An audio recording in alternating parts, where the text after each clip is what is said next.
Done our dough, chaps. We've done our dough. Hello and welcome to another late night edition of Odds.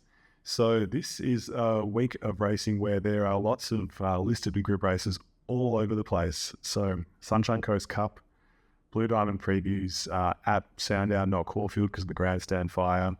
Manfred Stakes, John Dillon Stakes, Scenic Stakes at Ascot, Durbridge Stakes listed at Morfordville. And then New Zealand's like Karaka Millions, Westbury Classic, Aotearoa Classic, Railway Stakes. Huge. Really impossible to actually like divide $50 and cover as much as possible. Anyway, we've done what we can. Lots of good betting races in there, especially lots of good sort of 2-year-old races, first starters, lots of value horses that have got first and second coming in or 2 wins or good trials. So plenty of opportunities to make money. So review of last week. Wasn't a vintage performance from me by any means. Magic Millions was tough on Friday, invested a lot there.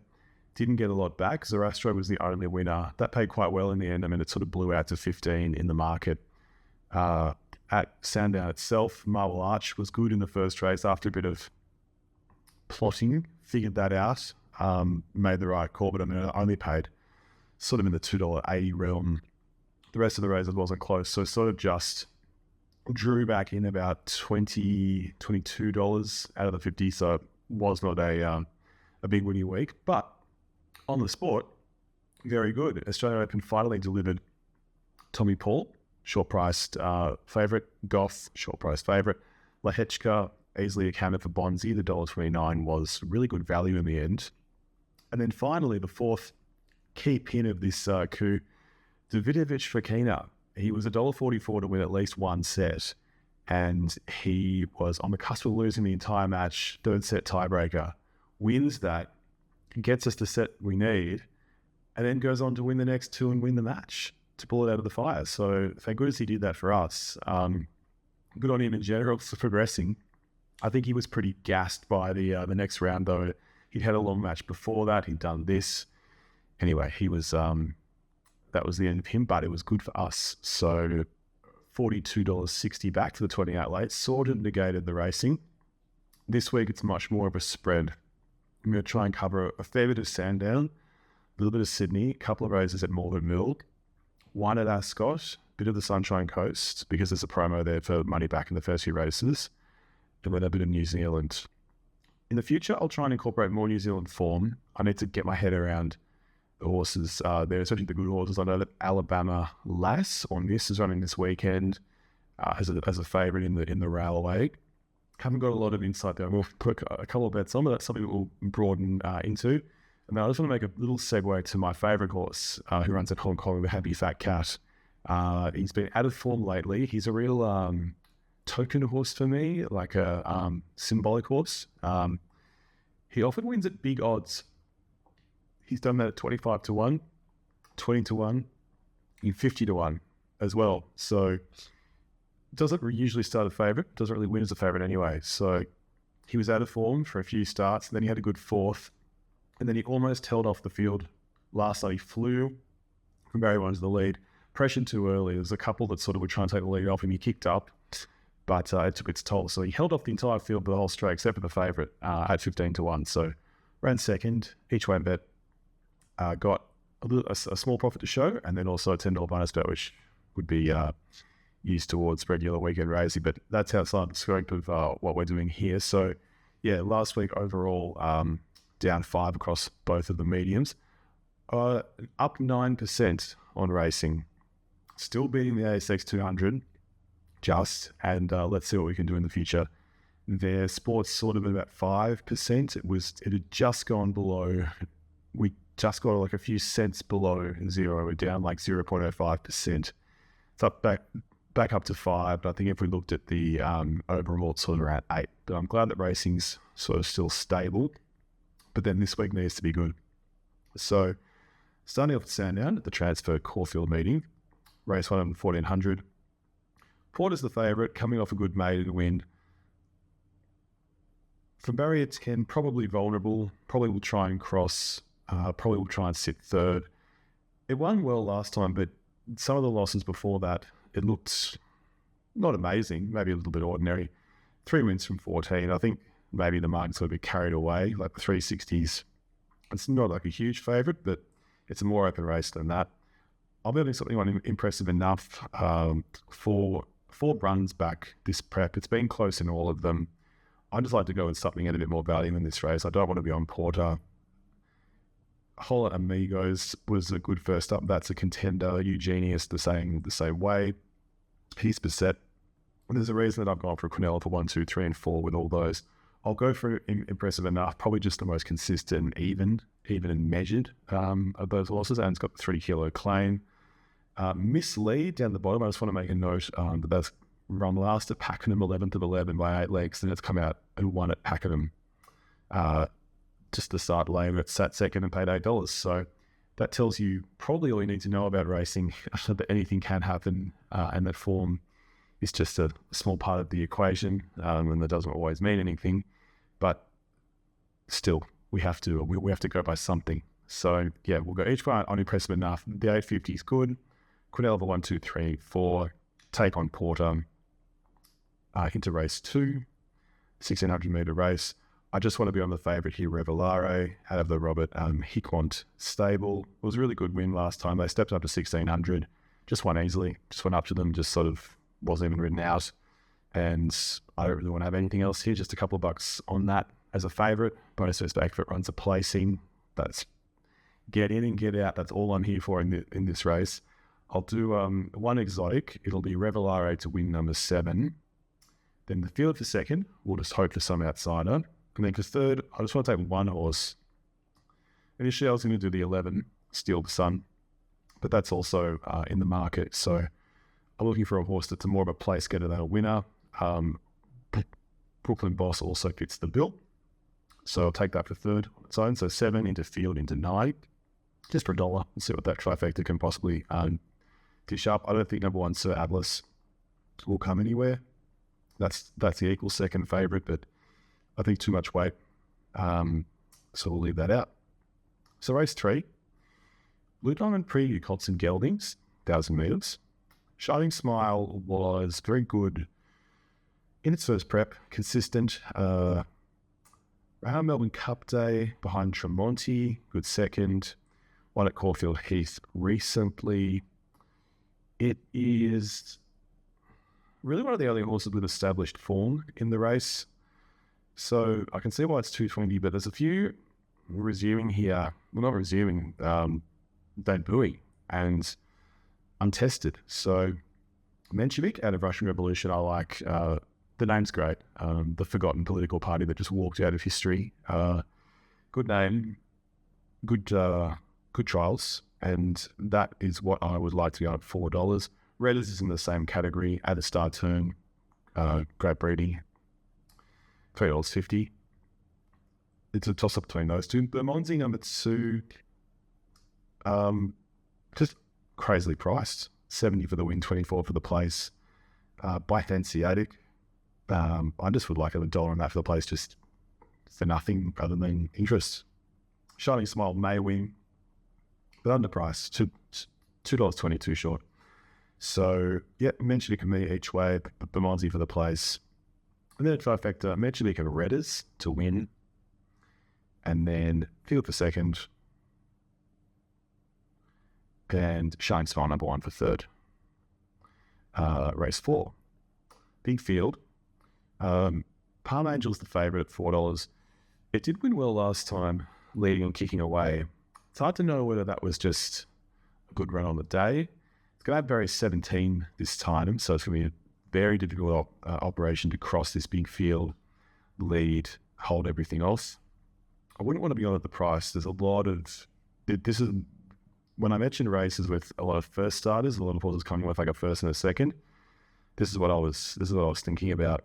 Two Darn Crystal was really good in its win. It's got a wide barrier here, but 1x3 looks good. That's paying $20. Wiltshire Square, probably, I mean, maybe not probably, definitely, a better run than Palm Angel. It was 3 wide, more or less on the speed. Hung in the straight for a long way. Was taking ground off Palm Angel at the end. So that's paying $6.50. Barrier 6, Kieran Martrain, perfect option this time. Bouillon paying $50. I mean, that's been fourth in the listed race by 3 lengths to within the law down the straight. That was a good effort to hold on. It ran second a quarter behind Miss Celine, where that was a real swoopers race set up for it, so it's hard to know, it's hard to align that. But I mean, that's incredible value, $11 for the place. Currently paying $549.70 on the tote, so the liquidity there has not dropped in. But yeah, it's a race where you can really take anything. Expulsion, number 9, great name, out of Bivouac, another one of my favourite horses. You can make so many cases. Gin Spirit's a dual acceptor in Adelaide, but also might run here at a Spirit of Boom. They say the jump outs are okay, 80-1. It's a bit of a playground for value. Goes all the way down to 17. So my advice would just be leave the favourite, try some other themes. I'll be on Wiltshire Square for the bonus bets back. Also be on Bouillon, can't resist that 50-1. And then Expulsion. So I'll be on all 3, and then it'll be a Quinella around 3, 4, 6, 9, and 10. Oh, and also number 13, My Gladiola. That's the second favourite. That had a great trial. And I'm Invincible. The money's there at $5.50, so I'll be putting that into the Quinella. Miss Olay, there's a lot out of Olay Kirk at the moment. Bit of a boom sire, so that's something to watch, but I'll leave that out of the equation. Race 5 is a skip. Had to skip a few of these races because there's just too many. Race 6, sort of in the same vein, although I do have $1 to place on Kailash. It's a horse I just like the name. It's paying 125-1. That can't be overlooked, just for a bit of fun. And if it could return to some of the form that it had in the last prep, decent stater. So yeah, 100 metres. And then race 7, this one's a good one for betting because La Zebra is not really a winner. 3 out of 16. Never won on a good track. 10 starts for 5 placings. 6 starts the distance for 2 placings. So I know it's downgraded a bit, but from barrier 10 with all that in mind, no chance. Just for me to back it, I mean. Number 9, Aston Colorado, 2 runs in. Consistent horse. I know it's only had 4 wins from 28 starts, so it's sort of, why am I neglecting La Zebra and then saying this is good? It's just impressed me the way that it's run on some of those placings. And you could sort of say the same for My Brother's Keeper. Very consistent. 26 starts, only for 3 wins, but 12 placings, so half the time it just doesn't run the place. One Long Day was obviously great for us 2 weeks ago. So that is, we'll go in my Quinellas. And then Flash Flood, down in grade a lot. Hasn't won here at Sandown before. The distance is pretty ordinary, but a bit of sentimentality and just, yeah, horse down in class. So it'd be Quinella for 1, 8, 9, and 10. Nothing really each way, but just, I think La Zebra is a bit of a favourite that might go under. Race 8, the John Dillon Stakes listed. So here, Sportsbet are doing the run first or second, get paid as a winner promo. Tough race. Vagrant, it's just sort of banking that it could return to the form from the previous prep, which it probably won't. Buffalo River will lead, as we all know. Chilton Lane, it's still got a good strike rate, 6 wins through 18 starts and also 8 placings. I just feel like it might not be good back as a favourite. I think the 3 is too short. Coast Watch down through Sydney. They brought it down after a good second a while. Unknown. I was impressed by Aztec Ruler down the straight. Chasing last time. It's our time. A suitable distance, and it was paying 14 that day. That's probably the one here. I'd like to go over the 1400. Just Folk, we know, is more of a wet tracker. Still, it has run well recently. Eagle Farm, that was on soft, but then most recently, Pakenham behind Hit a Shock was less than a length away. I just don't want to back it on dry ground. But it is the class runner. It is the testing material, as they say. So Torrenzino, don't know why it's there. They were the last thing on earth they were back, but it's Tarzino, one of my old favourite horses. So good luck to it. But anyway, Aztec Ruler for me, bit of a tricky race. I would invest a lot, but for the sake of that promo, Aztec Ruler. Gone to race 9, the Manfred Stakes. This one's tough. I looked at Judicial. That was a good leading win. Probably didn't beat much. Tropicus I've sort of followed and been let down. Bandit Brothers. When that's the favourite, you sort of know that it's a race you probably shouldn't bet too much in. Wonder Boy, I'll have something on only because it's been running Group 3 races, buying good horses, hasn't been too far away. Things might change for it here against a few horses that maybe are a bit more beatable than what it's been going against. Behind Growing Empire, that second looks amazing. Dawn Service is a good horse. It was fifth behind them, but only 3 lengths, 6 down to straight. Behind It's Our Time. Some horses just don't like straight, could be the case there. Lost to Band of Brothers 4 starts ago. I'll just run with that. Again, not a huge betting race. Race 10 will be a skip. And then we'll go over to Sydney. Here we go, race 1. Just want to have something here on Open Secret. Like the name, like the trial win, wasn't pushed out too much. $8.50, good value. Odaka's good if you look at those 2 trial wins. Paying 18, huge value. Just an open race, good for investing on something. I'll stick with Open Secret. I'll throw to Quinella as well. I'll include Thrilling Venture, which it's had a second in a Newcastle trial, less than a length. It's currently paying $250, $35 for the place. I mean, you could do worse. You could do a lot worse, couldn't you? And it's got a 3 kilo claim as well, so that's something. So yeah, Quinella, 8, Alabama Magic, 11, 12, 13. That's race 1. Skip a few races there. Go on straight to race 5. Super Helpful is a horse that I like. It's got a little weight here, but just down in class. So I missed getting on it narrow when it paid 9, but I did back it in the city when it lost before that. So something each way on Super Helpful. Don Diego de Vega is the favourite at $2. Good European form. Won a trial recently, but I just would like to see that do well in Australia before I jump on at the short price. But certainly, Spotify's back in this race, so that's a good option if you want to do that. For Victory, number 8 up and on recently. Just sort of seems to be close up for 4th. Might be the kind of horse that in a first 4 years take for that 4th position and try and get the first few correct, but go on out on the 4th. Race 6. This one, a lot of value. Punton was really impressive last time going to the lead, winning big at Maria by 4 lengths. It's at a Super Seth. That jumped out straight away. Good name too. Point and Shoot, the favourite. It's only won 1 from 7. And it's got barrier 11. So $3.30. Don't really want to be on. 5th to 4th, so the 100 to 1. 10 starts, 2 wins, 2 placings. Not many horses with that record would be 100 to 1. I thought that's something for the place on that. Impersant, 2 seconds in a row, has been consistent lately. Code in Time is probably over the odds, considering this prep. It's gone 2nd, 4th, 2nd win. 12 starts, 3 wins, 5 placings. Placed 66% of the time. It's won 25% of the time. It's paid 26. Would not be surprised at all. So Quinella for 6, 8, 10, and 12, each way on punting. Place on number 10, 5th Force. Point and Shoot, a vulnerable favourite. That's all from Sydney. Then the next race I looked at, Bonita Queen, but could be a race that is too tricky for me. So yeah, that can do for Sydney. Morfettville. Just want to have a quick look at race 1. A few first starters here. Gin Spirit, if it doesn't run at Sandown, might be running here. The 3 and the 4, Gin Spirit and Go Ask Alice. Go Ask Alice is out of all too hard. And Gin Spirit had a Spirit of Boom. I just want to have a trifecta, those 2 for 1st and 2nd, then a few for 3rd, just to have a bit of an interest in Adelaide. I feel like those are the two better runners in the race. Going straight to race 8, Durbridge Stakes. Romantic Choice is the equal favourite with Taunting. Romantic Choice went under the radar at Geelong, won and paid 15, led all the way.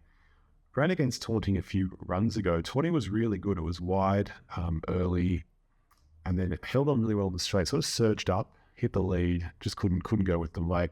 But Romantic Choice couldn't actually get past it, and that's got an extra half a kilo here. So I'll have something on Taunting.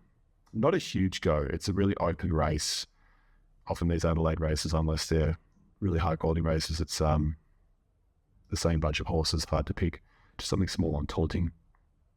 And a lot of run on horses here. Tiffany Valentine, Gold Rush Guru, sporadic choice shouldn't be troubled too much in the lead, but I'll stick with Taunting. That's all for Morvettville.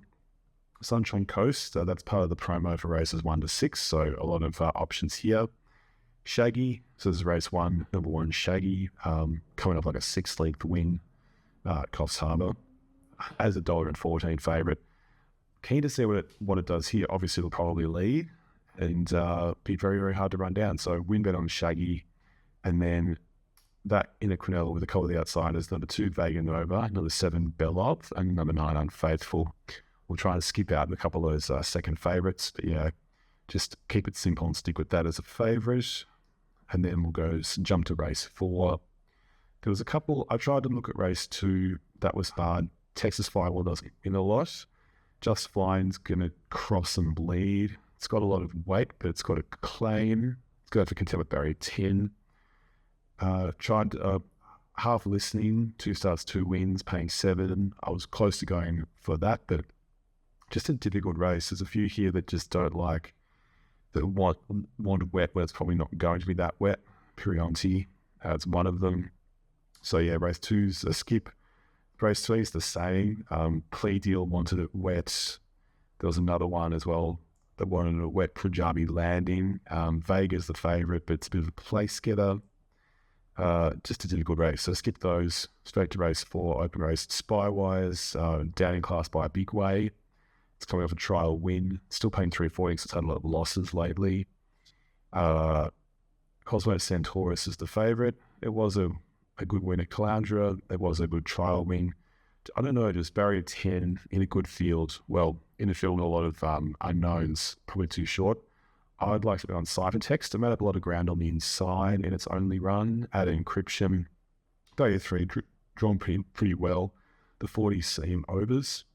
So there's something each way there. And then the Quinella for 1 Spywire, 4 Alpha Bravo, 7 Ciphertext, and 10 the Sour. Sour wasn't bad last time, really lightweight. And the Heroic Valor, won at 20s last time. Just going to throw that into the Quinella.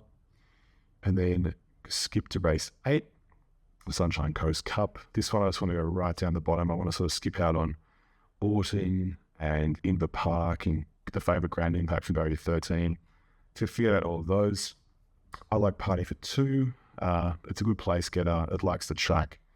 2 starts in, paying about 5. So have something there. And then all these ones lost in transit. 19 starts, 6 wins, 6 placings, likes the track. I want to be that in the Quinella. Same with Under the Cap. Good names, good odds, 10 to 1, 16 to 1. Same for Hyde. It hasn't got a good first up record, but overall 7 wins, 7 placings from 28 starts, good at the track. Throwing that in and going for the whole host, because Kipling's Journey number 16's got a chance as well. So 12, 13, 14, 15, 16 Quinella. Each one at 12, Party for 2. Then next race 9. Just an ordinary Class 6 plate.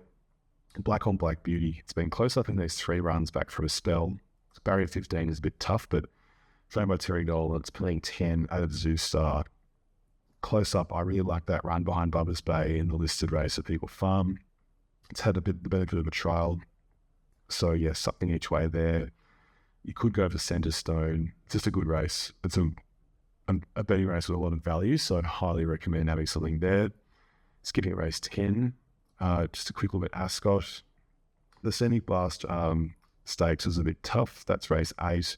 Just in race 5, Horcrux was down in grade last time and won quite well. Led all the way. Just want to have something there from Barrier 1 as a favourite, paying $2.60 each one Horcrux. And then jumping over to Ellerslie, where there's some fantastic racing. Race 1, a lot of horses who are lightly raced. Something each one. Philly gives a look, 40 to 1, number 14. Fall's not too bad. You'd say that for quite a few here. Detrimentals in the same category. Ardalia, number 10, look good in its 2 runs. Excellent betting race, highly recommend as well. I'll do a Quinella for 10, 11, 14, 15. And so many of these races are high quality. I've sort of ran out of funds by this point because it's hard to spend the 50 across so many races, but skipping race 2, skipping race 3, going straight to race 6, the Railway. Eleanor Lass is the favourite. I just like something on Crecchetti. 12 starts, 8 wins, 2 placings. 2 runs back from a spell, both in Group 3. It had a lot of wins last prep, so I feel like the 550 is good value. It's got barrier 1. So each one with Crecchetti for me. And that does it. That's the 50 spent. Mercurial you could also look at in that race, but yeah, Crecchetti. That is everything. On to sport. I really wanted to do something on the tennis tomorrow because the promo was for 3 legs and miss a leg, and you would get money back. Just the Djokovic, the center match, the odds were too short, and the Djokovic match, it's been a tough time betting against him, and I would never recommend that to anyone. He's too good and he wins too often, and he comes back from the brink too many times, and the value is not going to be there. Even if you took the match to go over 40 games, pay $1.80. Even if you took aces more than 22, also like $1.80. And there was one more category. I think it was games to deserve to win. It was over 19.5, $1.80 again. And overall it was only paid $2.50. So I just thought, what's the point? So going straight to a NBA game, it's going to be a random one. It's the Thunder. Taking them to win in $1.13. Taking Kyrie Irving for more than 20 points. Taking my old friend Shai Gilgeous-Alexander for more than 25 points. These were just plucked out of trying to look at those legs that are sort of like $1.30, $1.40, which they all more or less were apart from the Thunder. And then a guy called Radford to get 6 or more rebounds. And overall it was paying about $2.27. I know it's 4 legs, but for 3 legs we were just under the $2. So I thought that was better than the tennis. I found that the tennis is too volatile a medium for at the moment for betting successfully on. I'll try and refine that down. It's a sport that I like personally a lot, but so it's certainly for me as one of the better betting ones, too, in momentum swings. So NBA for this purpose much better. Hopefully at least we can get a bonus set back out of it. But anyway, that's the money spent. Have a great weekend of betting. It's Australia Day weekend. Great racing on Saturday. Monday's going to be very, very, very, very hot. But anyway, for whatever you're doing, have a great weekend. And this is episode 33, and then on to week 34. And then came Sweet Liaison as they turned for home. Jefferson, he's been in front every inch of the way. He's out like 2.